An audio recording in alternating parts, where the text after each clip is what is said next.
Scott Cosenza for LibertyNation.com and Liberty Nation TV with Graham Noble, who has written a two-part series for us on the recent lawsuit that Sarah Palin filed against the New York Times.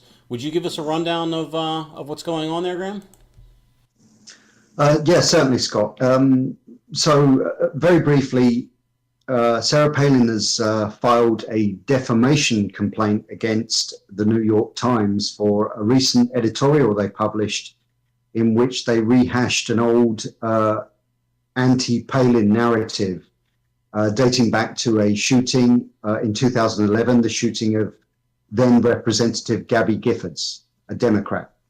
And basically at the time, the narrative was that some rhetoric put out by Sarah Palin actually inspired that shooting. And that narrative was widely discredited since then. So my question to you is, politicians are lied about and lie themselves all the time. We don't really see litigation usually pursuant to those lies or untruths. What is so different about this case? Why?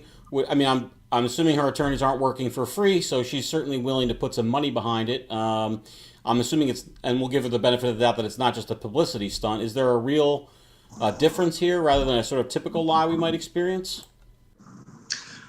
You bring up some interesting points there, Scott, because first of all, I would say that probably the idea that she has filed this complaint and the complaint actually stipulates a request for a jury trial means that there is an element, I believe, of publicity to it. I think from Sarah Palin's point of view, she's possibly trying to draw wider attention to what many of us see as a lack of integrity in the establishment media. As for her being a public figure, yes, public figures don't often launch defamation lawsuits. Slander is a spoken defamation, Graham, which that's because it's more difficult for a public figure to be successful in such a suit. Is that right? Indeed, that's correct, Scott. Yes, it's hard. You know, their words and actions are out there in the public spotlight, and those words and actions can easily be interpreted in many different ways. So it's a difficult thing. And let me just mention for people who may not know the actual malice requirement that exists for public figures that doesn't exist for non-public figures. So John Q. Public, for lack of a better word, he goes about his day. If the New York Times falsely reports something against him that is makes him seem like a horrible person, like perhaps inspiring a mass shooter, that's a different standard than if somebody who is in the public eye and has put themselves out there as a sort of public commentator.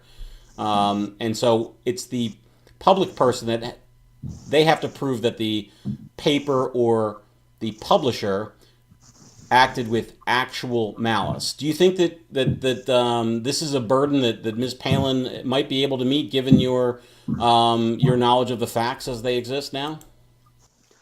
I would say she has certainly got a case. Were I a gambling man, I'm not sure that I would actually put a significant amount of money on her winning this case.